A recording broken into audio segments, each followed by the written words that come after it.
All right, so without further ado, so this is the first of what I'd like to consider to be something that we do regularly, which is a graduate research roundtable, which really celebrates but also shares the work that we do in this department, and makes use of our finely honed abilities to question people, and also to do it in a way hopefully that makes them feel welcome and so forth. We do this nicely every week, and why not apply it to ourselves?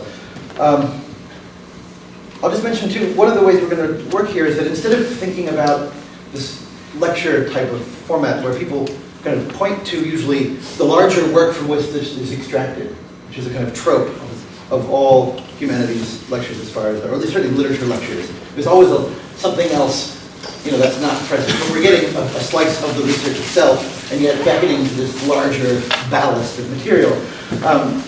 Today we're going to get descriptions of, there's no kind of presenting of that material, it's going to be descriptions that are about the work, which my hope is it will actually allow us to really focus on methodology rather than description and informatics, let's say. But rather talk about some of the overarching methodological and procedural kind of questions that are at work here in the work that we do. Right? Anyway, so we're going to proceed from my right, so on your left, with Irene Agariano, who's a third-year master's PhD candidate in the department her research focuses on contemporary inter-American literature and visual culture addressing issues of race and identity. Although her primary work concentrates on modern languages and literature, she has also been trained as a classicist, focusing primarily on the reception and adaptation of Latin texts from the modern period. And I'll introduce everybody one by one. I think that makes it nicer. So let's just start with Irene. Okay. So hello, everyone. Thank you for coming to our roundtable, and thank you, Dr. Ebert, for giving us this opportunity to share our work. What I'm going to talk to you about today comes out of my work in the Summer Writing Fellowship Program and the companion independent study that I conducted with Dr. Sarah Townsend in the spring semester. So my article, for now lacking a title, is a study of the blog Negra Cubana Tenía Que Ser, started in 2006 by Cuban psychologist and journalist Sandra Abdallah Alvarez Ramirez. Taking advantage of the internet as a means of communication and as a space that encourages the free dissemination of ideas to a potentially global audience, Alvarez Ramirez has created a virtual space from which she can participate in social activism, addressing issues of blackness and racism in Cuba with a particular focus on the depiction of Afro-Cuban women in the media and the arts. Despite the specificity of her focus on Cuba in relation to race, gender, and sexuality, her work can be seen as an effort to raise an international Black consciousness. Shifting the discussion of race to the very contentious realm of the internet enables Alvarez Ramirez to take discussions of relevant social issues out of the academy and out of other centralized institutions in order to encourage the participation of non-specialists. Blogging then becomes a type of knowledge production spearheaded by amateurs or non-professionals, ordinary citizens. The goal of inclusivity has made blogging into a polyphonic medium that encourages discussion, debate, and more often than not, the interjection of lived experiences. Still, blogging as a form carries its own content conventions and concerns, two of which I'll briefly illustrate today. The first is accessibility in its various forms, and the second is the potentially endless expansion of the cybertext. Let's start with accessibility. One of the biggest concerns over accessibility and blogging is the very basic material aspect. Who literally has access to the internet? In Cuba, this is a simultaneously easy and difficult question to answer. It is easy to say that only state-sanctioned institutions have access to the internet, and that's actually a heavily monitored intranet. Or to say that internet penetration rates are currently at less than 30%, with access disproportionately skewed in favor of foreign visitors, permanent residents, and members of state-supported institutions. It is difficult, however, to measure how many people might have access to the global unrestricted internetwork, or via the black market, for example. So although Alvarez Ramirez writes for and about Cuba, her audience is not guaranteed. The idea of accessibility not only pertains to basic internet access, search engine optimization, and web layouts or user interfaces, but also to writing styles. Blog posts ought to be incisive, free of jargon, and brief enough for quick consumption, among other traits. Even the author of the blog must be accessible to his or her audience. Explicit authorial self-positioning with regards to the topic under discussion on a blog is necessary for any blogger who wants to build credence and to maintain a consistent following. Bloggers writing on race, in particular, make similar moves to clearly define their racial identities online. Alvarez Ramirez, for example, identifies herself as a negra cubana, a black cyberfeminist. Other bloggers will similarly explain the aspects of their own identity, such as race, class, gender, sexual orientation, that relate to the topics under discussion, arguably establishing their authority to speak on the subject, and more importantly, to give their readers a depiction of someone with whom they can identify. As bloggers try to constantly output new, fresh information to keep their readers engaged, they tap into the greatest asset of the blog, its ability to expand and transform, which gives the blog a potential to become a never-ending archive. Alvarez Ramirez can continually add blog entries, images, and videos that attest to both the oppression of and the advancement of Afro-Cuban women. She can also edit, upgrade, and even delete entire sections of her website on a regular basis. As updates emerge for user interfaces, it is simple and all but expected for users to adopt the alterations that can, in many cases, make their software unrecognizable. Within the past year alone, the general layout of Negra Cubana has changed multiple times in accordance with an expansion of layouts available on WordPress. Basic content might change on a daily basis. Front-page stories may be shunted to the recesses of the digital archive, while entire sections of the site may be moved, edited, or deleted. Fonts may change, and web layouts may become easier or more difficult to navigate, depending on the recent software updates implemented by the webmaster. The blog I first started to investigate in March 2015 is only similar in its archival content to the blog currently live on the web. The decade of changes, from 2006 to 2016, to Negra Cubana Tenía que Ser, are arguably more than cosmetic. They can be seen as a steady expansion of the seemingly bottomless archive of knowledge that Alvarez Ramirez is assembling as she tries to constantly generate new content. These alterations could also be seen as an author experimenting with form, trying to find the most appealing manner in which to present her research to her audience. The changes could also reflect an instability in the identity of the Negra Cubana herself. The ease with which the blog can change signals the fluidity of identity and the near impossibility of reducing a truly intersectional identity to a simple fixed point. The seemingly limitless storage potential, coupled with the mutability of the blog, presents the greatest challenge to studying a blog as a text. Where's the cutoff point for information, if we can even establish one? To wrap up, I want to emphasize that, despite the concrete challenges to its efficacy, Negra Cubana Tenía que Ser presents a significant challenge, a counter-narrative to the way that Afro-Cuban women are portrayed in official media channels. The blog is participating in a long-standing fight for self-representation. The ultimate goal of the blog, after all, is to make visible the work of Afro-Cuban women. It is important that this is the blog's goal, but not the end-all for Alvarez Ramirez's brand of activism. It's just a necessary start to effecting tangible change in Cuban society. Thank you.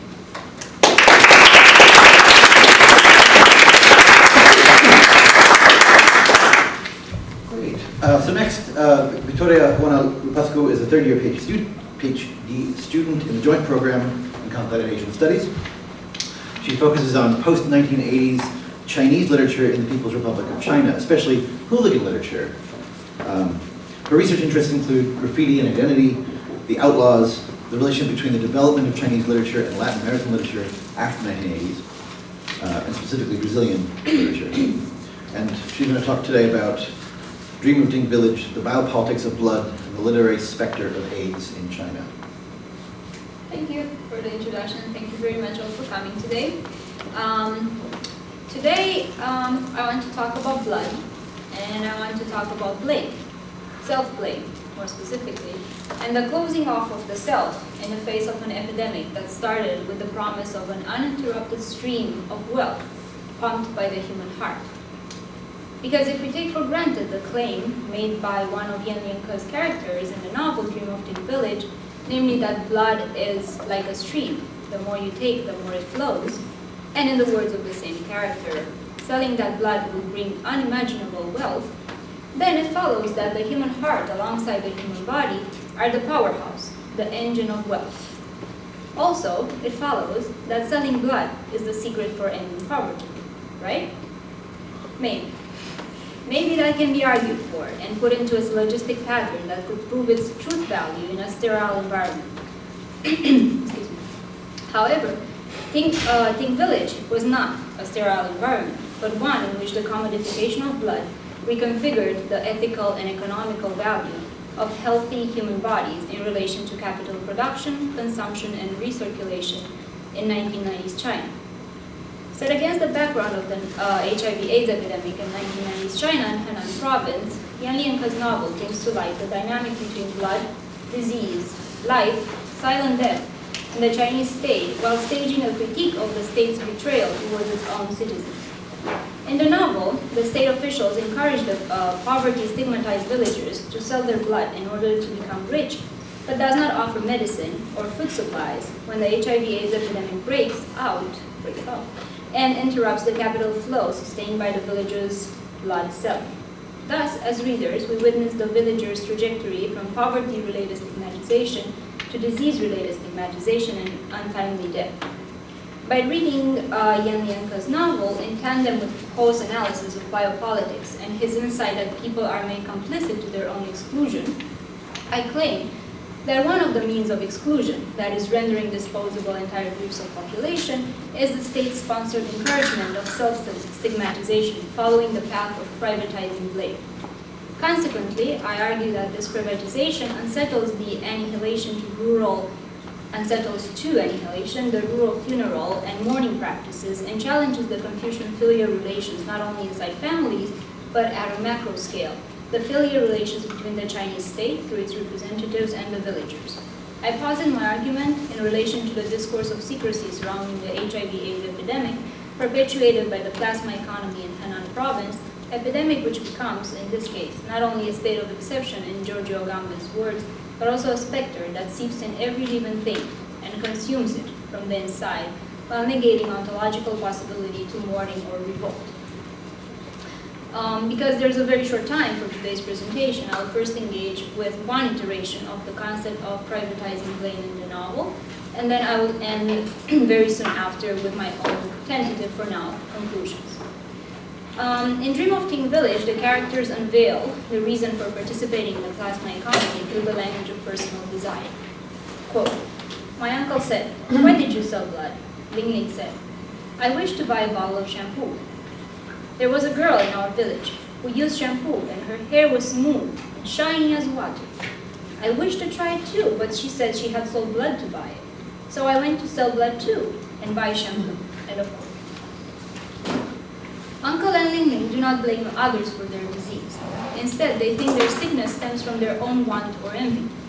For a young woman as Ling Ling, having shiny and smooth hair meant that she could be admired by the people in her community. But the developing neoliberal type of economy had rendered obsolete the village culture of sharing, so Ling Ling had to provide for herself, even that meant selling blood. Though the transactional culture has shifted from sharing to buying, the emotional and ethical subtext stays troubling unchanged. Her words do not express any resentment towards the other woman, and instead she perceives her own desire as the force that drove her to the blood station. Ling Ling internalizes the blame for her HIV/AIDS related disease, and she attempts to come to terms with the certainty of death in private. By privatizing the blame, the origin of the epidemic shifts, and the government's promise of wealth remains unstained. It's the villagers' fault they became sick and could not fulfill the dream of wealth, so generously manufactured by the officials. The sick villagers isolate themselves from the very few who did not sell blood, while they painfully become aware of the presence of the HIV/AIDS virus in their blood, paralleled by their witnessing of the young dying before the old. The isolation and the self-blame deny the meaning of mourning, and as well as the possibility of resubjectification after witnessing the slow death of the village. The HIV/AIDS virus creeps in and mutates inside the villager's blood, just like the liquid silence enwraps itself around houses, tombs, and diseased bodies, giving the illusion of stillness in the village. Having said this, the almost certain future promised by the never-ending flow of blood from the beginning, quote, "Blood is like a stream, the more you take, the more it flows," end quote, substantiates itself through certain death that cannot envision its mourning due to the villager's self-blame.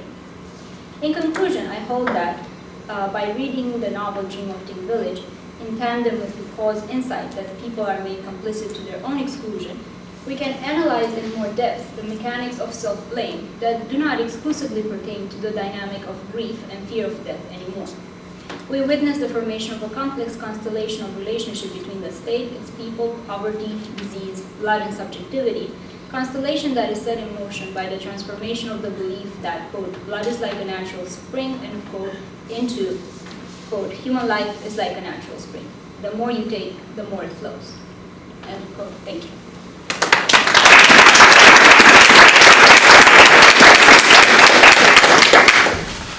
Thank you very much. So next, and this, I'll do this while I'm introducing her. Aurélie Marteron is a third-year PhD student in comparative literature. Her research interests focus on 20th and 21st century French, North American, Spanish, and Italian literatures and cinema,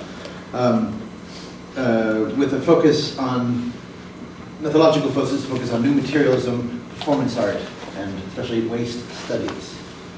So you want me to Yes, go through? yes. All right, so before starting, I would like to thank everyone for coming here, and in particular Jonathan Eburn for giving us the opportunity to share our work. So today I'm going to talk about the article that I've been writing as part of the Summer Writing Fellowship. For the sake of time, I will present my project, entitled Performing Waste, Fluxus's Ecological Network, before addressing 3 key points. My first point explains my use of the concept of ecology. Then I will talk about the performance that I'm exploring in particular, which is Make a Salad by Alison Bowles. And my third point will address one methodological issue that I have encountered. This article is about the formation of an ecology in Fluxus. An international avant-garde movement created in the 1960s, Fluxus aims at decentering the man-object binary through performances that use objects and, central to my article, wasted objects.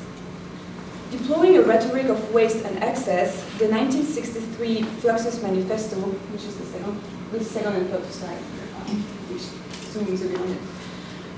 The 1963 Fluxus Manifesto, laid out by Cunhas, calls for attention to the invisible flows of production and consumption that form bourgeois societies. I can move to the next one. Fluxus scholarship, taking the manifesto at its word, has mostly focused on the misuse of waste as a metaphor for bourgeois excess, considering the movement a post-war critique of bourgeois taste and art consumption. However, I argue that the process of wasting has remained under-examined. Instead of proposing an aesthetic of waste, I propose that Fluxus turns our awareness to the very process of wasting by offering time and visibility to the forgotten and erased traces of the leftovers. Drawing on new materialist approaches to waste, and in particular the theories of Jane Bennett and Tim Ingold, as well as Lactose actor network theory, I demonstrate that the ecological network foregrounded in the process of wasting shifts the border between human and non-human, organic and non-organic, and it empowers residual matter with agency. My paper nuances the understanding of Fluxus' use of waste as a parody of bourgeois excess and demonstrates the ecological implications of waste within and beyond the moment of performance, that is, in the aesthetic and in the social. Put otherwise, Fluxus' process of wasting does not simply challenge binaries. Rather, it wastes the binaries to purge the bourgeois social order. So the first point that I talk about in my paper is a definition of ecology that does not solely mean environmentalism or eco-sustainability. I understand ecology as a network of human and non-human matter who create and sustain the shared environment. Here, I am negotiating with Jane Bennett's definition of ecology in vibrant matter. Bennett locates the agency of the living matter into the object itself, whereas Fluxus thinks in terms of event structure. The agency is not in the object used, but within the interaction between performer and object. In other words, it is not particularly the actors that matter for Fluxus, but rather the processes that shape and are shaped by their interaction. And I argue that wasting is such a process. My second point in the paper is an analysis of one particular Fluxus performance, Make a Salad, by Alison Bowles. This performance expands an ordinary cooking gesture during 3 hours, during which Knowles insists on the process of preparing the salad before giving it to the audience. Make a Salad refuses to envision objects simply as ready-to-use commodities. Rather, it reveals different materialities that have been brought together, that have undergone change into a final product that is decomposed through consumption. While I could have chosen any Fluxus performance, I chose Make a Salad because Fluxus anthologies often reference it as one of the emblematic performances of the movement. So if that statement is to be hold true, then what does Make a Salad have to say about the movement ecological stakes, especially if we think in terms of processes and in terms of fluxes of action? Make a Salad illustrates what I consider to be the ecology of Fluxus, and it informs Knowles' ecological positioning within and perhaps paradoxically against Fluxus. And this is where I encountered some issues in my research. My first instinct was to think that the preparation of this giant salad would have generated some leftovers. So hoping to confirm my assumptions about Knowles' wasting practices, I contacted artists, gallerists, scholars who have worked closely with Knowles, and all of them were adamant Knowles refuses to waste anything, not even a single leaf. So is this enough to see in Knowles' anti-waste position a betrayal of Fluxus's principles? Not quite. Knowles avoids generating waste, but she embraces the process of wasting, and more specifically, of wasting what is most precious to us consumers, time. When you think about it, 3 hours for making a salad. Knowles wastes what is wasting us every day by displacing what is usually wasted, the material, into what is usually and cautiously managed and made profitable of time. The symbolic coin of Knowles' salad surfaces precisely when the material ingredients are ingested and disappear from the surface of visibility. As Knowles recalls, and that's the last slide, quote, "The importance is to put a focus on the ordinary activities of our lives in contrast to the huge spectacle art pieces we often see in museums and galleries, which is part of the drive to commodify art.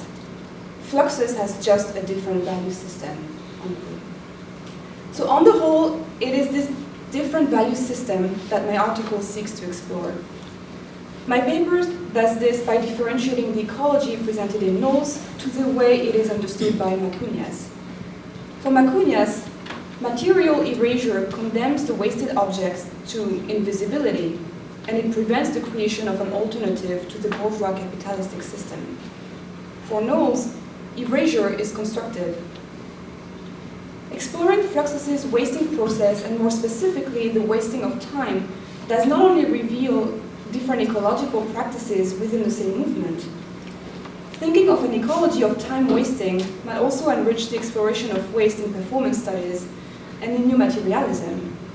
And it might also help dismantle the commonsensical notion that time is money. Thank you.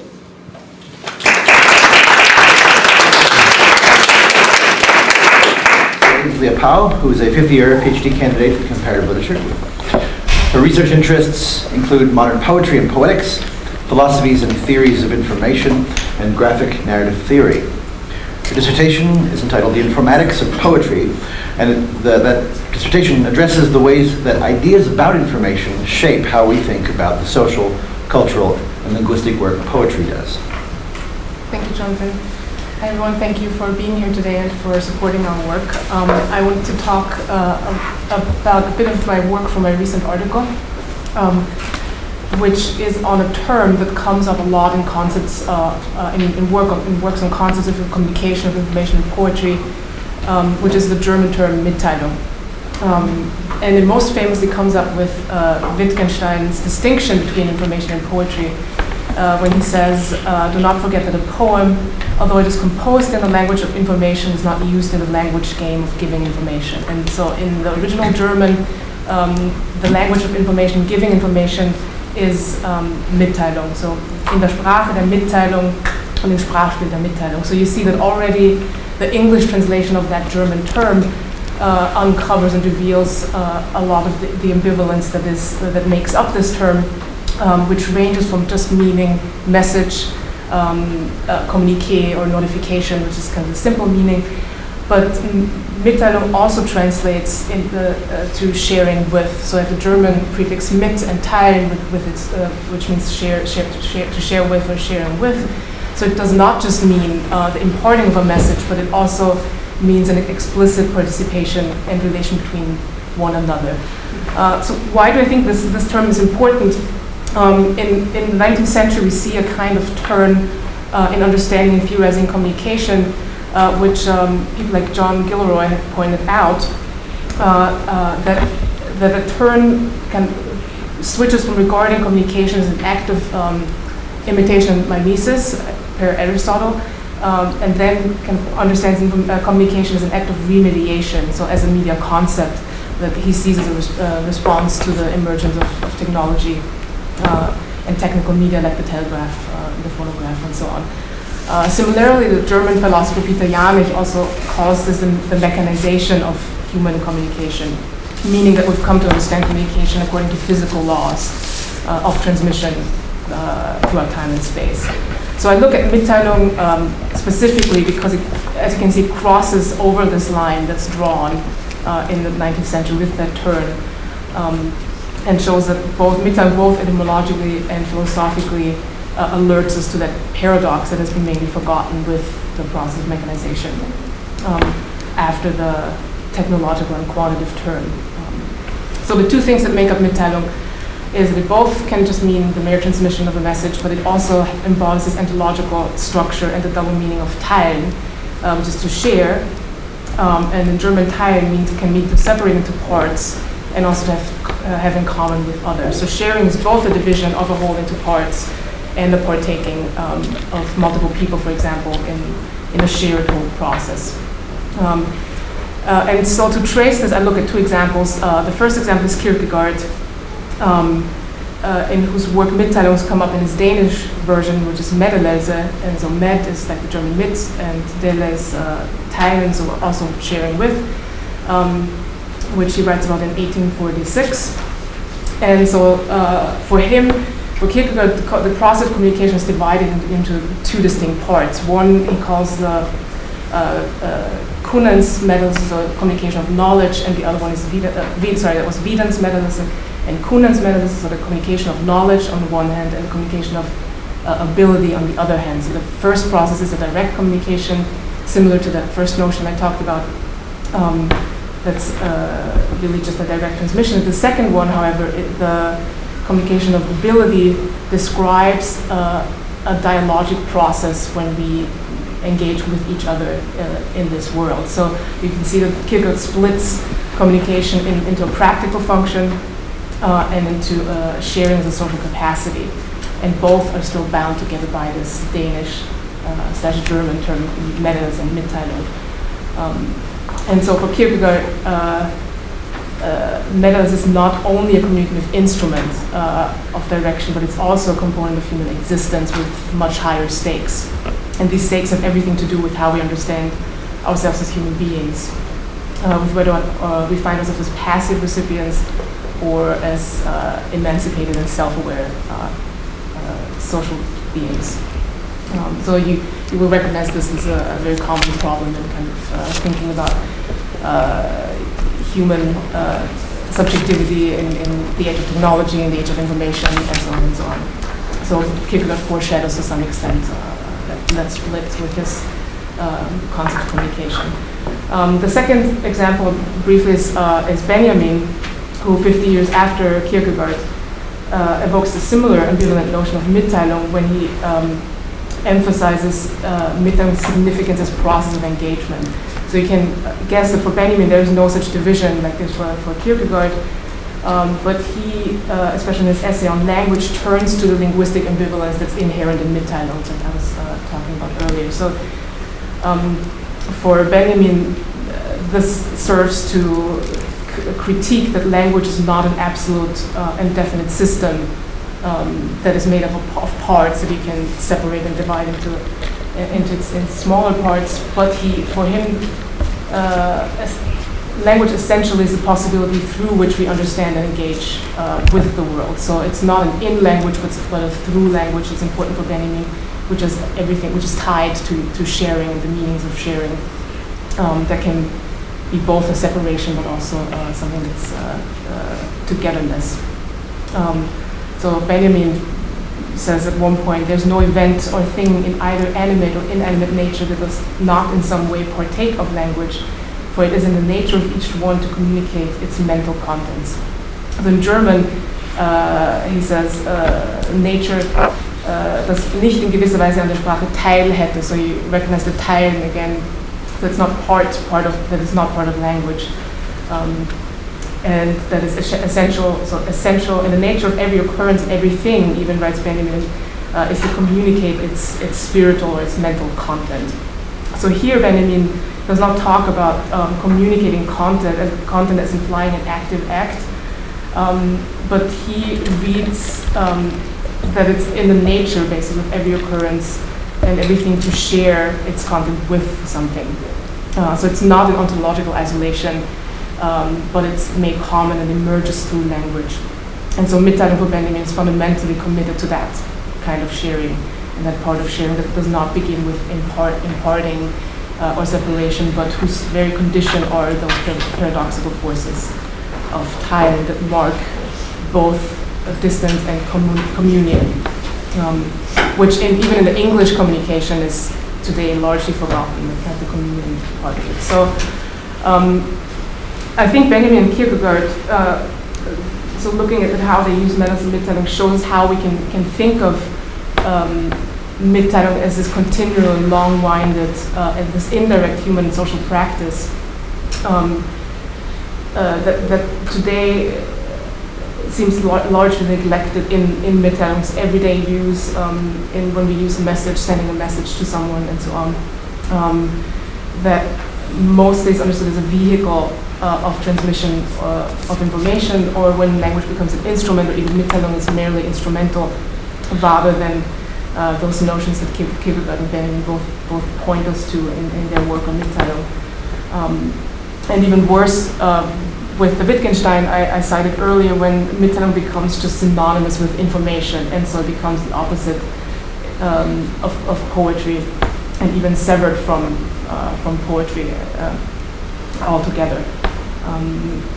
So looking at the implications of Mitteilung and Kierkegaard and Benjamin, and then looking again at Wittgenstein, I wonder what changes for poetry when we put pressure on these possibilities of Mitteilung as a mode of communication alongside its being a medium of transmitting information, and its role in where we draw the line between what information is and how poetry is sharing with us. Thank you.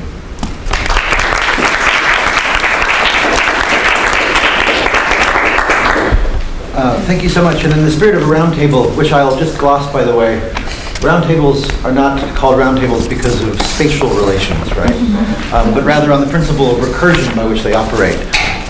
So with that in mind, maybe before we get into actual Q&A, I could invite kind of another tour around the table to talk a little bit about kind of the method. I mean, some of you addressed this already, but like kind of the methodological and conceptual problematics that you were working with, struggling with, the challenges on that front. I mean, it seems like, just by way of cartoonish gloss, right, that Leah and Aurélie are both working on kind of shifting genealogies, right, somehow from, what does it mean to do media studies with a kind of like resisting the kind of Heideggerian kind of standard by which a lot of media studies gets thought through.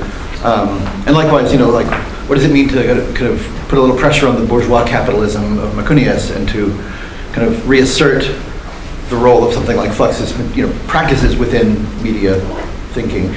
And then Victoria and Irene, you both seem to be dealing with like thinking in new ways about medium itself, right? The way that media are deployed multiply in these sort of complex, right? In these new complex configurations, and how mediums like the internet, media like the novel are used kind of in different ways in contemporary situations. So I just did that to try to buy time.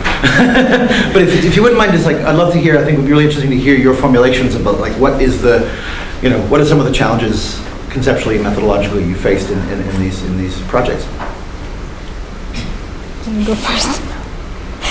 I think my project started by the question, trying to think about a question: why we don't see a lot of instantiations of mourning in this particular novel, and how it relates to the HIV epidemic, HIV/AIDS epidemic in China. That was a particular instance of the HIV/AIDS crisis all over the world in the 80s and 90s.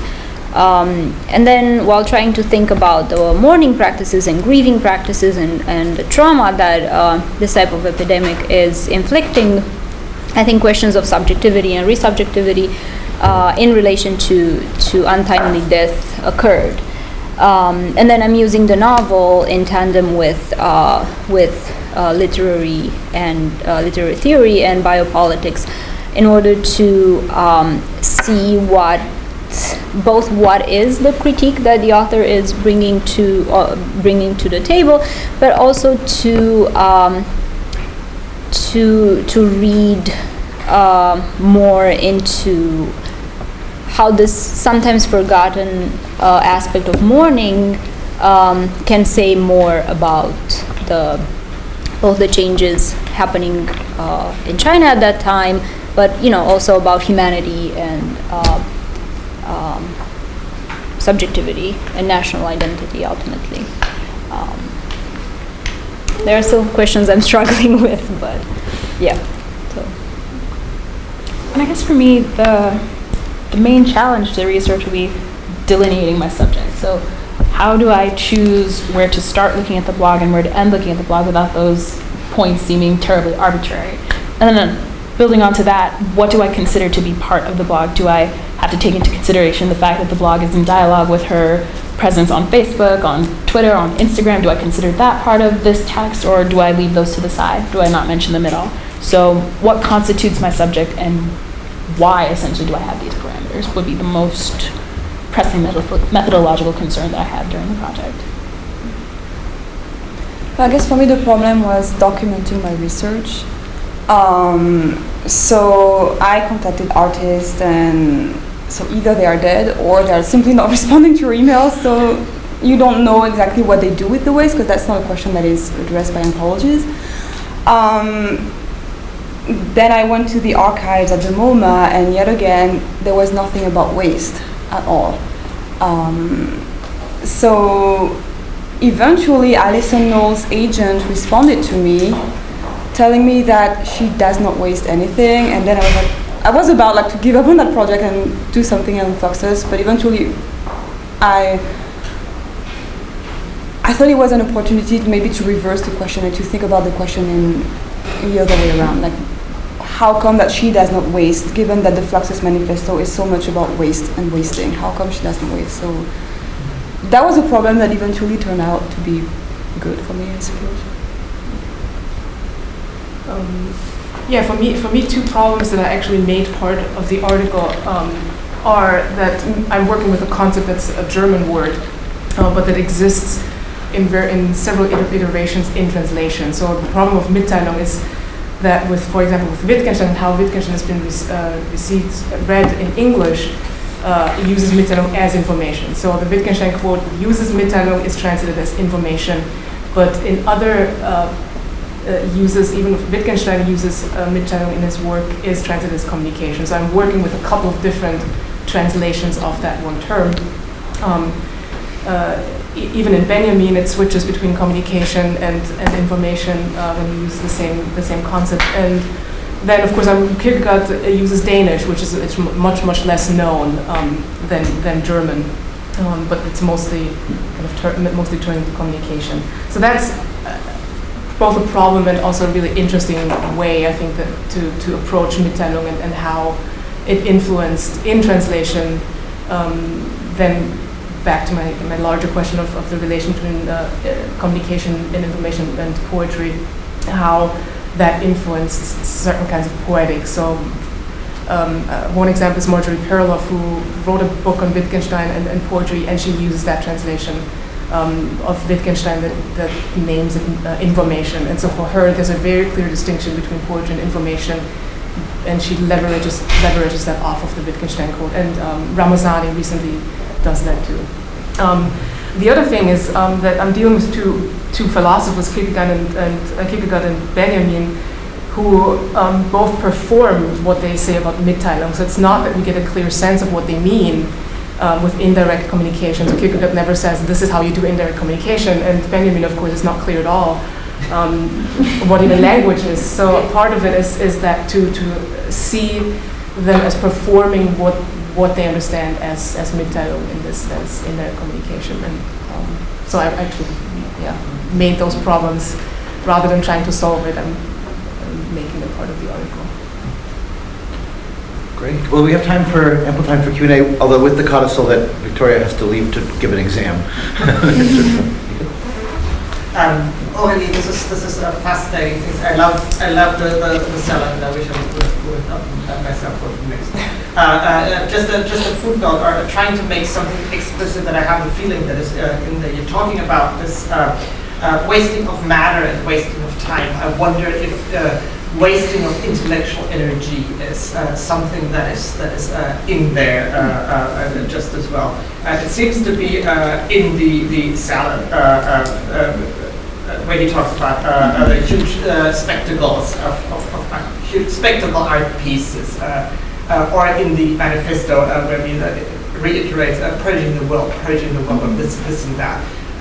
Where there seems to be intellectual energy that has gone to waste and needs to be purged.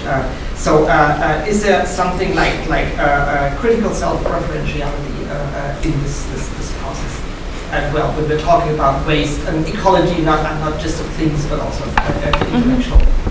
Of thought. Waste of thinking or of thought? That would be... Yeah, I thought it would be, I mean, at least on the part of the audience, certainly there is a waste of time and of thought, like trying to figure out what's the point of this performance, why taking 3 hours for this very simple gesture, make a salad. And actually I collected some reactions from the audience from this performance. And actually there were two sorts of reaction. The first one was, it's art that performs life, that performs art, or something like that, something very meta. And the other reaction was irritation, sheer irritation. This is a waste of time. Obviously there is a message, but we can get it. So in that sense, yes, there would be a waste of intellectual energy, like you were saying, in the reaction of the audience. John? I have a question for Irene. The characterization of the blog as both in terms of accessibility and endlessness, I don't know what the phrase was, reminds me a little bit of Jodie Dean's work, and I'm wondering if you have looked at that at all. Because one of the things that she ends with is this idea of an effective network that the blogs create, and so she's really interested in kind of some of the sociological effects of the communities that are coming together. Like you talk about a little bit about identity and the way in which not just the identity is represented, but the reason it's represented is to, what was the word used? So that people can identify, the audience can identify, right, with the identity as it's presented. And she talks a lot about that, so it reminded me of that. I thought maybe it would be useful if you're not already. I'm actually not aware of that. Yeah, it's an interesting book. I mean, there's a lot that's problematic. The other thing was, I was wondering if for the endless thing or the time thing, if you, and it relates to this paratextual question that you're sort of asking, sort of where does the text end and where does the paratext begin? Have you looked at third-party archivers of the blogs, such as the Wayback Machine, to see sort of how she's edited it and deleted things? Because it sounds like you're interested in the sort of vanishing of portions of the web page. I haven't run her blog actually through any programs like that. I was kind of just fiddling around with Google Cache just to look up what would be brought up if I was looking for the cached images and things like that. But yeah, that's definitely a concern, just how can I look back on the way the blog was presented in 2014 and 2006 when it first came up. So yeah. It doesn't cache everything, but it might. It doesn't. It only caches the first 101 kilobytes of information, and that you can't even click through the pages that were there. It's just that frozen image. So what do you do with that? But the Wayback Machine should have captured more than that. If it captures anything at all. Yeah. I mean, somebody has to point to it initially, so no one ever did that.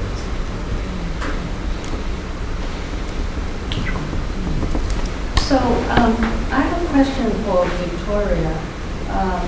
I know that text rather well, and in fact, I'm actually teaching another book by the same author.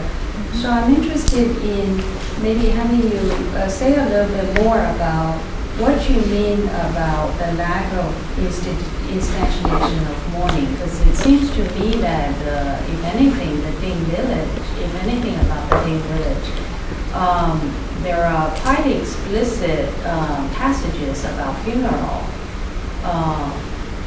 And I don't know whether you can consider the whole book as doing the work of mourning. So maybe mourning in itself, you can explain a little bit more about what you mean about it and what you expect from mourning. Yeah, thank you for the question. I know there are in the book mentionings about mourning and the way the white scrolls on the doors of the houses flutter in the wind, and they portray everything in white colored, like as if winter had come. But I think for this particular example that I took out of the whole article, I wanted to focus more on the idea of privatization of blame that will not give the opportunity to certain characters to perform mourning. I do believe that at the end, when it's only Grandpa left, or we don't actually know if he's still alive or he's not alive, the myth of creation that is reinstantiated might stand for the whole book as a mourning, pointing towards that, as a practice of mourning that is not done physically, but more it solicits that from the reader. So I think that is going to be part of the concluding part of the article, but I think that there's a connection between self-blame, stigmatization, and the prohibiting kind of attitude of this blame towards mourning that still needs to be properly fleshed out. And maybe I left it, like, without knowing, I did not properly make the claim in this presentation. Okay, great, thanks. Yeah, I have a question for Victoria and a question for Renee. So for Victoria, I wonder if you could talk about a little bit what the novel itself is doing. It seems to me that you're almost using this text as a historical document, and so I'm wondering what fiction specifically brings to the table. And on a related note, what motivates Yanlianke to write this, specifically? For Irene, really interesting project. But to kind of echo what John was saying, I'm really curious about the question of audience here. What really would push the project, in my opinion, beyond kind of exploring the contours of cybertext here, is to really think about how its actual dispensation in society. One of the problems with doing internet texts is whether or not anyone's actually reading them. The internet is such a vast place.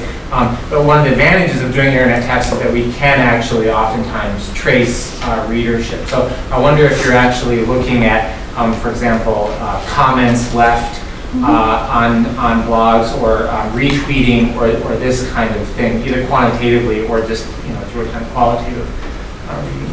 Thanks. Do you want? Go first. Yeah, thank you very much for that. And actually, you're pointing to something that I've been struggling with, because before I started writing, I read a lot of, secondary literature about the novel and about what Yanlianke's actually research and time spent in the village, at the AIDS villages. And I think there are moments when I don't make very clear the distinction between the novel as a literary piece and the anthropological or sociological studies that come along, and sometimes it's hard to just pull them apart because they intermesh in a very interesting way. But I do think that the fiction, as you named it, is very impactful when we start talking about the dreams, and that opens up the question of the reliable or unreliable narrator, and what do we do with that, and is that fiction, is it not, is it just something like a strategy that it just occurred to the author, is the author instantiating himself through that voice to say something?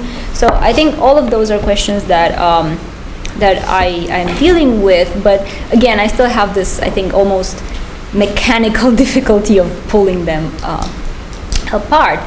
And as for Yan Lian Ke's gain in this, I think he has a quote on one of the articles, on one of the interviews he gave, and he says that it is his moral duty to expose the hardship the people have gone through. I think he calls them shokuren, and but I do believe there's more to it than just exposing and just doing this this work.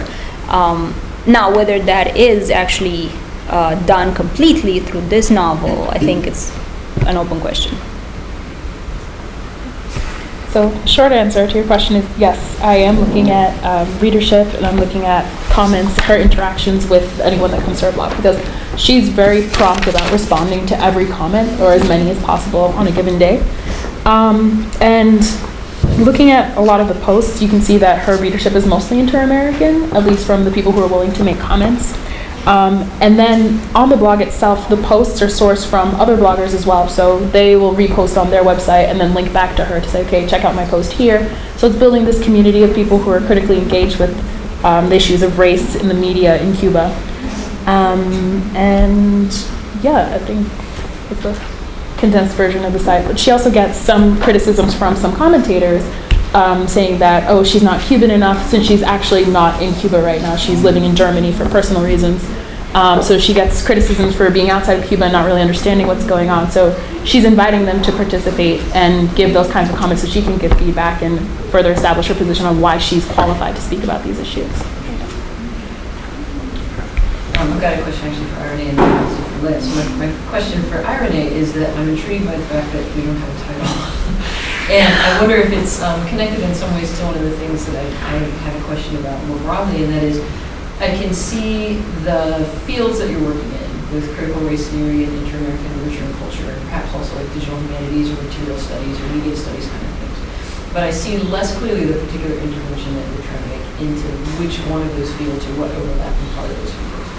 Whether it's liquid blackness kind of argument like we saw being made on Friday, if it has something to do in particular with the way that media studies operates within inter-American studies or something like that. So I wanted to hear more about that. And then my question for Leah is, I wanted you to answer your own question, which is what changes for poetry?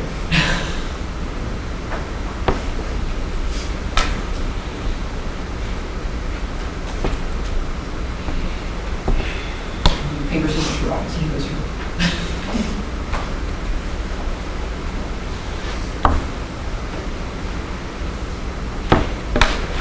Well, I guess I would say for now, and this will probably change, that the field I'm looking most to intervene in would be media studies of Cuba. Because there's already been a lot of talk about specific bloggers talking about their political discourses on Cuba and the way the island is portrayed. But Alvarez Ramirez wants to talk specifically about a subsection or a different community in Cuba to give a more rounded picture of what's happening in Cuban society. So instead of leaving it up to famous bloggers like Yoani Sanchez to give the entire view of Cuba to the rest of the world, she wants to open up a space for people to start talking about this. And not many people are researching this particular blog or other bloggers that are taking like Afro-Cuban identity or Mestiza identity or these marginalized populations and looking at them. So that's kind of where I'm going. So it's a bringing two things that aren't talking to each other together. Kind of. Mm-hmm. Yeah, it's what changes for poetry. Like, I like I said, for me, the turn I was talking about, but also the emergence of information as something that we can, that is connected to a what rather than a how. So questions of what exactly is information, and how do we find it, how do we organize it, how do we store it, and how do we transmit it, and so on. I think with the example of Mitteilung, if we look kind of beyond that and Mitteilung, how it crosses over those lines that I was mentioning, then and also what Kierkegaard was concerned with is that difference between the what of communication and how, and where he sees the what as the mechanized version of communication, and the how, the more ambivalent, complex, dialogic or poetic notion. And I see this distinction plays out really strongly in what we understand as poetry and how we read poetry, especially with the Wittgenstein that's been cited over and over more recently, but throughout the 20th century, as a kind of marker, or Jacobson and the semiotic theories that come out of the concern with code and mathematical transmission of communication, that really draws that binary between information on one side and poetry on the other. And so they both become a definition of each other. So if it's not information, then it's more poetry. If you don't understand it, if it's obscure, then it's more on the poetry side. And if it's very clear, if it tells us something that we need, or if it's a fact, then it's information.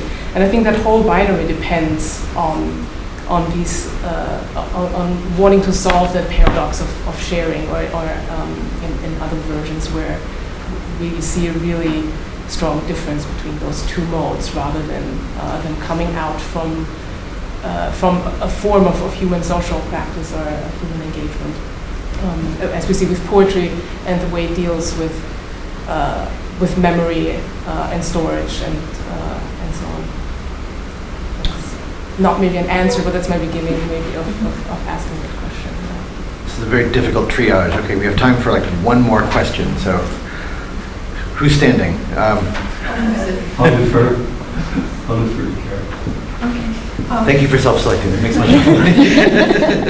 I was going to follow up for just a moment with Leah and to ask whether you had looked whether you've looked in particular bodies of poetry or terminology, either one term, another term in terms of communication, information, whether it's Mitteilung, or whether it's something totally different, ideas of sharing or the blurring of that boundary. Because if I understand correctly, you've been looking in a group of philosophical texts very productively, and again, maybe pursuing also Charlotte's thought a little bit as you look at the other part of that conversation. Do you find any use of the same terms, or do you find avoidance of those terms? Are there other predominant metaphors or symbols or whatever in poetry for sharing communication and all that? Or does the question not go in the direction you want to go? Yes, so in the article I focus on the philosophical side of it, but this is also part of my dissertation chapter. In the chapter I look at two poets. One is maybe understanding the terms more literal, and the other maybe more metaphorically. So my first example is a kind of obvious example of how poetry treats information, and that's the Canadian poet Christian Book, who translates a poem into a DNA strand. So he uses DNA as a code, and then he implants that into a bacterium. And in the bacterium, it reacts to the proteins, and if you decode those proteins, then the second stanza of the poem lies in front of us. So that's his recent project. He hasn't finished it, but that's for me a very obvious attention to these informational terms, to the terms of communication and code and transmission, message, in messenger RNA, for example. So he takes on this whole very apparent set of communication terms in his poetic project. And then I look at a Swiss German poet, Oswald Egger, who's not in any obvious ways dealing with those informational terms, to have kind of a counter example of how poetry handles the question of Mitteilung. And his poetry is a very difficult kind of syllabic poetry that's not organized in meter or rhyme. So it's very very hard to read and very obscure in the existence. So those are my two poetry examples then in the longer version of that Mitteilungsproject.